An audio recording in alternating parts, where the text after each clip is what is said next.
얼마 전에 전문적인 여론조사 기관에서 한국을 위시하여 동남아 지역에 있는 여러 나라 젊은이들을 상대로 설문조사를 한 일이 있습니다. 가장 이상적인 배우자의 조건이 무엇이냐 하는 것을 묻는 설문조사였습니다. 그런데 한국의 젊은이들이 제일 먼저 들고 나온 조건이 뭔지 압니까? 71%에 해당하는 젊은이들이 결혼 상대의 가장 이상적인 조건은 성격이라고 이야기를 했습니다. 그래서 또 물어서요, 어떤 성격을 가장 원하느냐? 그랬더니 너그러운 성격이라고 대답을 했습니다. 이것은 어떤 면은 오늘의 우리의 모습을 반영하는 단면이라고 볼 수가 있어요. 워낙 너그럽지 못하니까 가정에 들어가도 그렇고 사회에 가서도 그렇고 사람들끼리 만나도 그렇고 너무너무 좁은 마음을 가지고 생각하고 사람을 대하니까 답답하단 말이요. 그러니 모든 행복을 다 쉽게 깨트려 버리지 않아요? 그러니 좀 너그러웠으면 좋겠다 하는 것이 사람들의 소원인 것 같아요.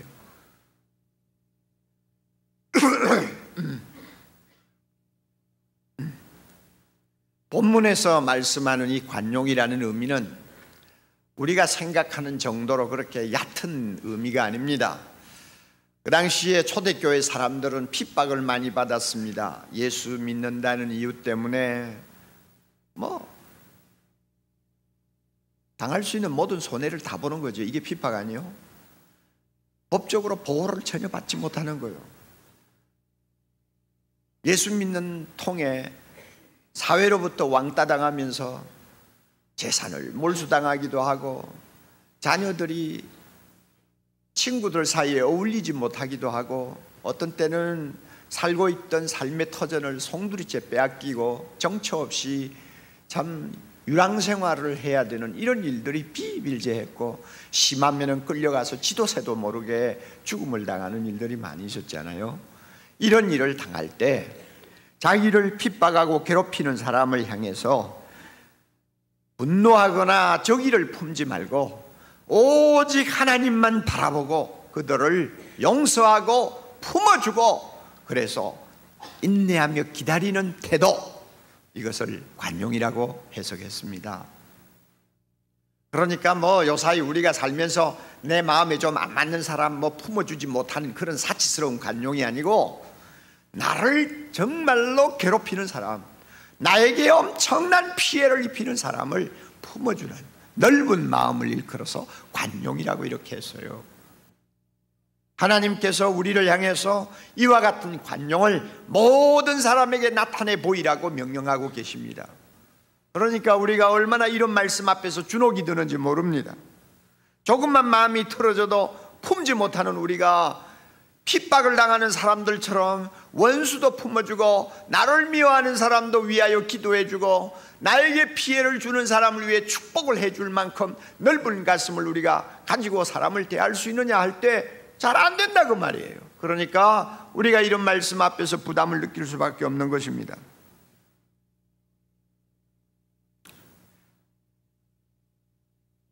관용의 본질은 긍휼에 있습니다. 불쌍히 여기는 마음에 있어요. 다시 말씀드리면 우리가 다른 사람을 넓은 마음으로 품으려면, 너그럽게 받아들이려면 그 사람을 불쌍히 여기는 마음이 밑바닥에 있어야 돼요.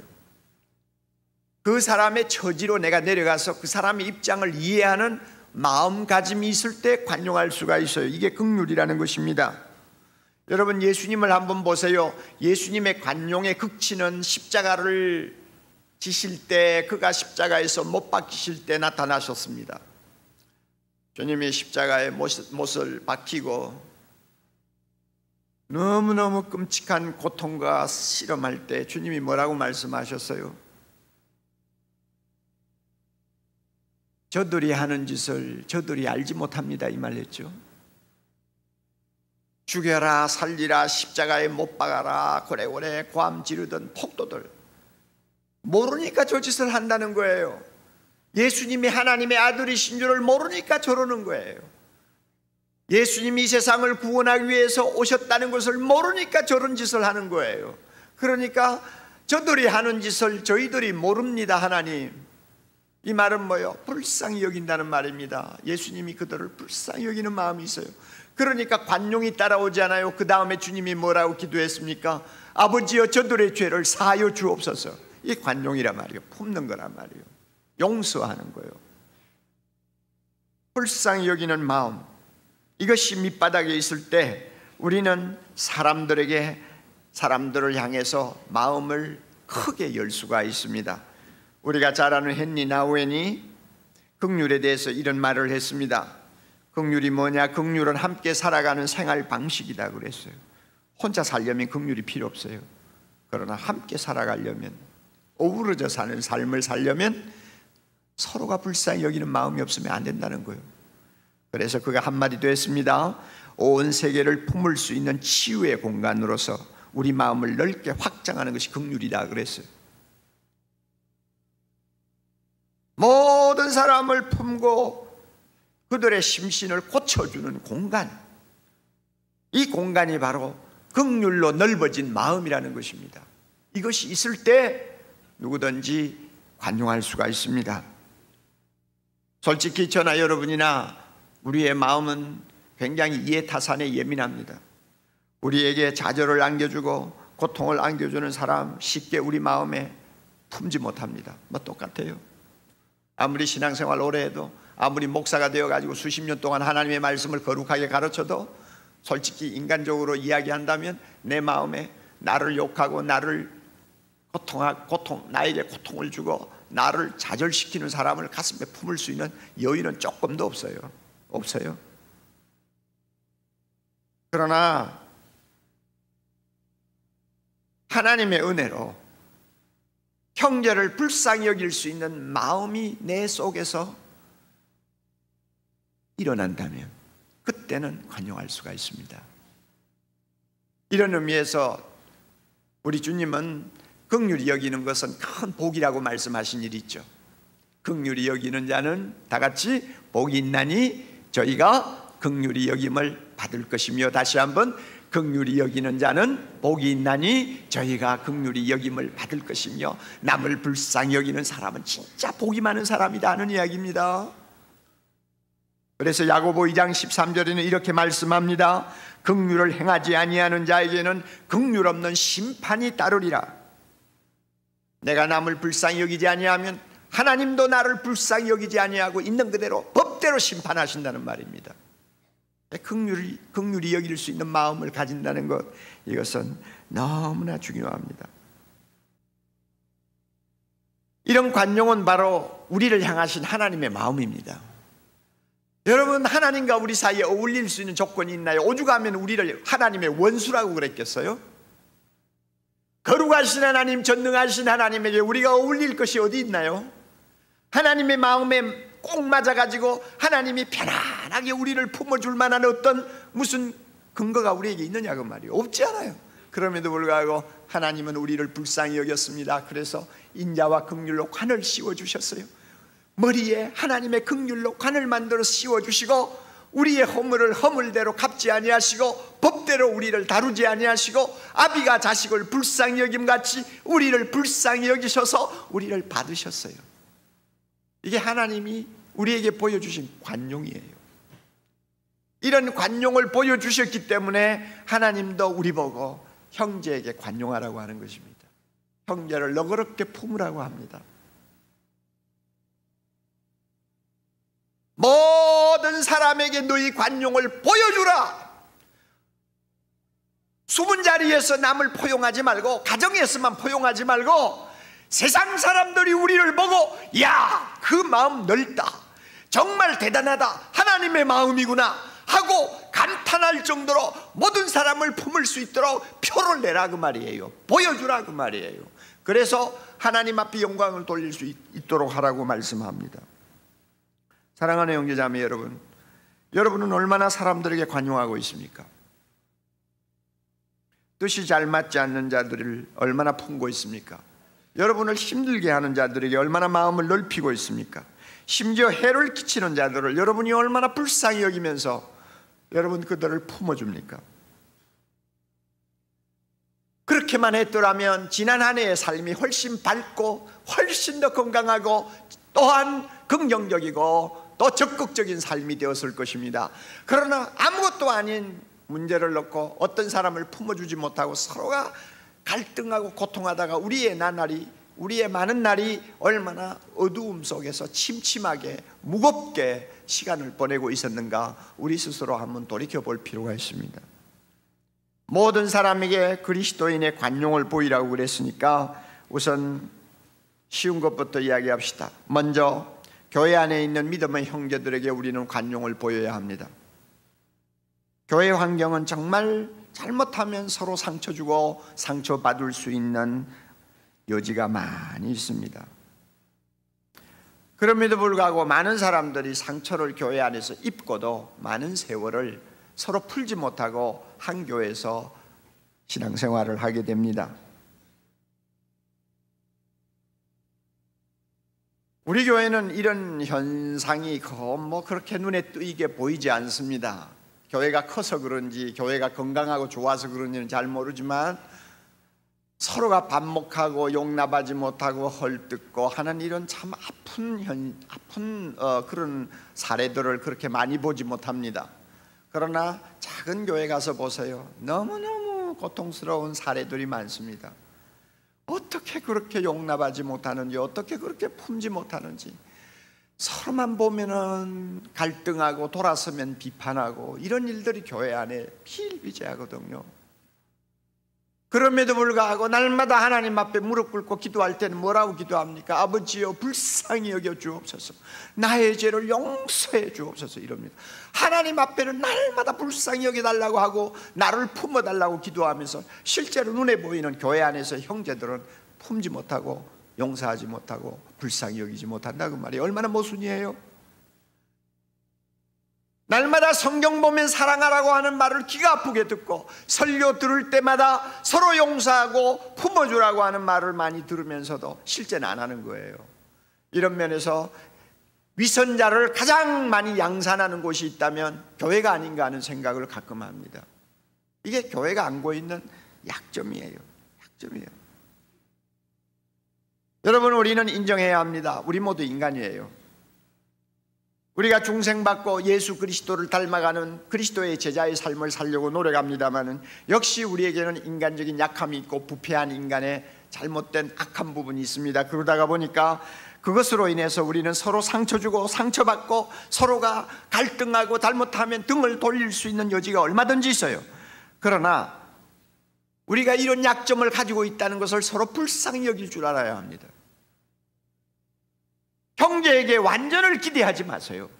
옥목사에게 완전을 기대하지 마세요. 그것은 불가능한 이야기예요. 예수 믿고 중생받아 하나님을 찬양하는 거룩한 백성이 되기는 되었습니다만 우리에게는 인간으로서 약점을 다 그대로 가지고 있어요. 언제 그것이 노출될지 몰라요. 그러므로 완전을 기대하지 마세요. 그리고 어떤 실수나 어떤 잘못을 범했다 할지라도 여러분, 그 잘못에 얽매여서 그 형제를 보지 마세요. 잠깐 그 잘못으로 인해 상처 입을 수도 있지만 거기에 매여 있어서는 안 됩니다.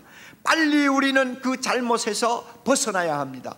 형제의 여러 가지 좋지 못한 것을 잊어버릴 수 있도록 우리의 마음을 돌려야 됩니다.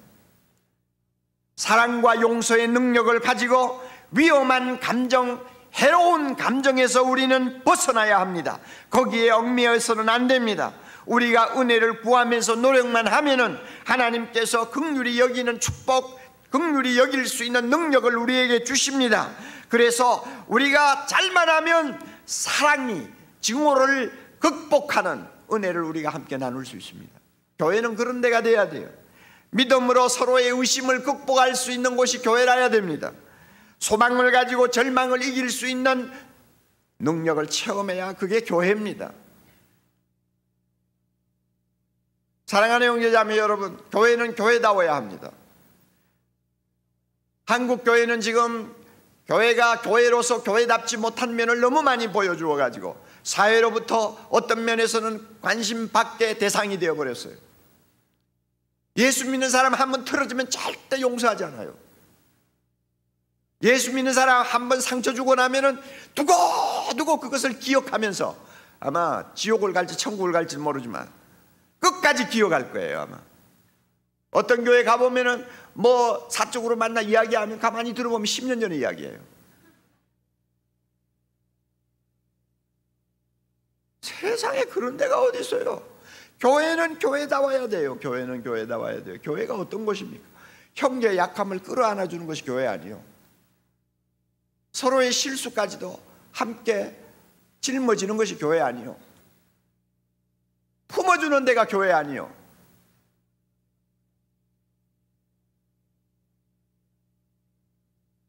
교회 안에서부터 우리가 불쌍히 여기고 관용하지 못한다면 그 사람은 밖에 나가서도 그렇게 못합니다.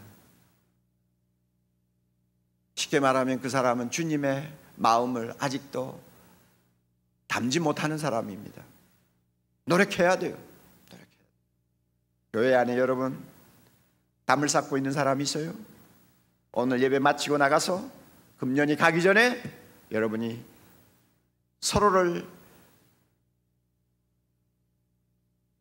오픈하고 자기의 약함을 고백하고 서로가 품어주는 아름다운 관계로 다시 돌려놔야 합니다. 믿습니까 여러분? 순종하셔야 돼요. 두 번째로는 가족에게 관용을 베풀어야 합니다.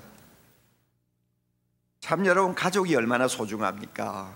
정말 살과 피를 나눈 혈육의 관계 아닙니까? 참 가족만큼 중요한 게 없죠. 이 세상에서 끝까지 같이 갈 수 있는 사람이 있다면 가족밖에 없잖아요. 참 가족이 중요합니다. 이 가족이야말로 하나님이 이 험한 세상 살아갈 동안 위로받도록, 우리가 좌절하지 않도록, 항상 새 힘을 공급받을 수 있도록, 정말로 마음의 기쁨을 누릴 수 있도록 하나님이 주신 참 어떤 면에 유일한 선물입니다. 이게 가족이에요. 가정이에요. 그렇지만은 또 한편으로 보면 가족만큼 가까우면서 서로 많은 상처 주고받고 서로 잘못하면 미워하기 쉽고 원수지기 쉬운 관계도 없는 것 같아요.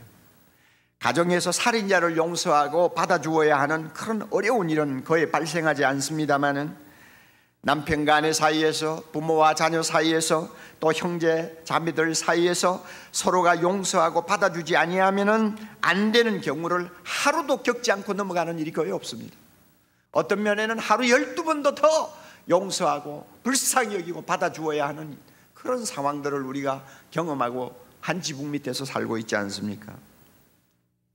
그러니까 이 부부라는 사이, 부모 자식이라는 사이에서 우리는 잘못하면은 평생 마음의 분노와 적의를 가지고 살 수가 있습니다.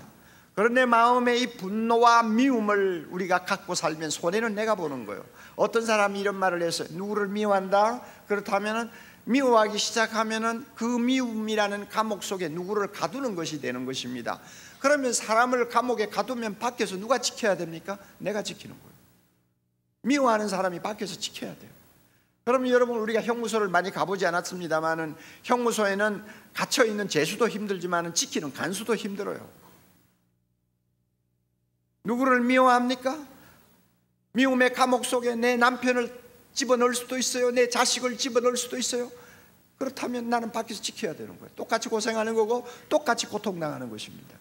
우리가 이러면서 한 생을 살기가 쉽다는 것입니다. 이거는 비극이에요. 끝으로 우리는 세상 사람들에게 관용해야 합니다. 여러분, 세상이 얼마나 악하고 얼마나 거짓되고 더럽습니까? 그런데요, 우리가 당하는 고통과 아픔과 손해의 대부분은 얼굴도 모르고 이름도 모르는 세상 사람들 때문에 당하고 있다는 거 여러분 아세요?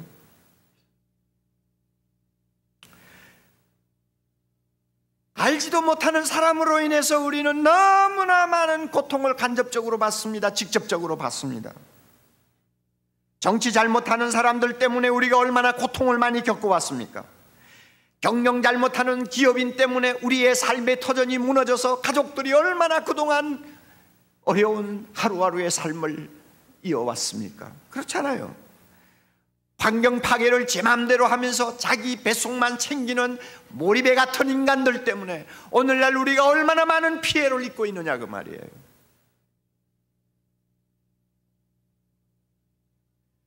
돈 없는 서민이야말로 뭐 죽든지 살든지 집을 구하든지 구하지 못하든지 아랑곳하지 않고 그저 부동산 투기해가지고 아파트값, 토지값 천정부지로 솟구치게 만들어 놓고 거기서 자기 이익속만 챙기고 가난한 사람 집 하나 얻으려면은 그야말로 평생 이래도 얻을 수 없도록 만들어 놓은 장본인들이 누구예요? 이름도 모르는 사람들, 얼굴도 모르는 수많은 사람들 때문에 우리 모두가 얼마나 해를 당하고 있습니까? 그렇잖아요. 그러나 여러분, 이 세상에 사는 이상 우리는 그들을 향해 마음을 넓혀야 됩니다. 관용해야 돼요. 불쌍히 여겨야 돼요. 그래서 그들을 열심히 전도해서 하나님을 아는 사람으로 만들어야 됩니다. 그럴 때 우리가 세상 사람 앞에 하나님의 자녀임을 보여줄 수가 있습니다. 사도 바울은 우리가 가정에서, 교회에서, 세상에서 간용한 모습을 보여주기 위해서 비결이 하나 있다고 가르쳐 줍니다. 그것이 뭐냐? 주께서 가까우시니라. 할렐루야. 예수님의 재림을 생각하면 간용할 수 있다고 말합니다. 우리 주님이 구름 타고 오실 것입니다. 계시록에 보면 보라 구름 타고 오시리라. 구름을 타고 오시리라.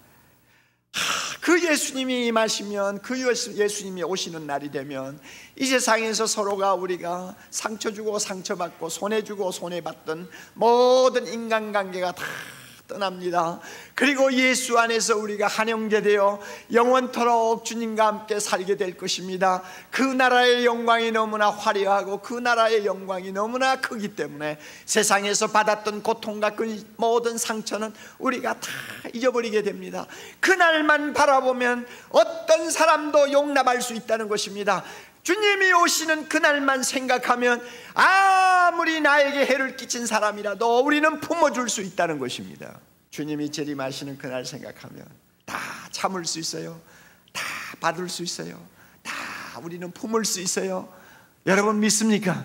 그래서 여러분 마음이 자꾸 좁아질 때마다 볼지어다 구름을 타고 오시리라 하시는 주님을 바라보는 믿음의 눈이 활짝 열릴 수 있기를 바랍니다. 주님을 보세요. 가정에서 답답한 일이 일어납니까? 막 어떤 사람이 미워집니까? 그럴 때마다 창문을 활짝 열어놓고 볼지어다 구름을 타고 오시리라 하신 주님을 기대하세요. 그러면은 우리 마음이 넓어질 것입니다. 누구든지 포용할 수 있을 것입니다. 당장 눈앞에 크게 보이는 일도 조그마한 일로 우리 앞에 보일 것입니다. 이렇게 될 때 우리는 세상 사람들 앞에 우리의 관용을 보여줄 수가 있습니다. 저나 여러분이나 이와 같은 일에 절대 실패하지 않는 멋진 인생 살 수 있도록 하나님이 축복해 주시기를 바랍니다.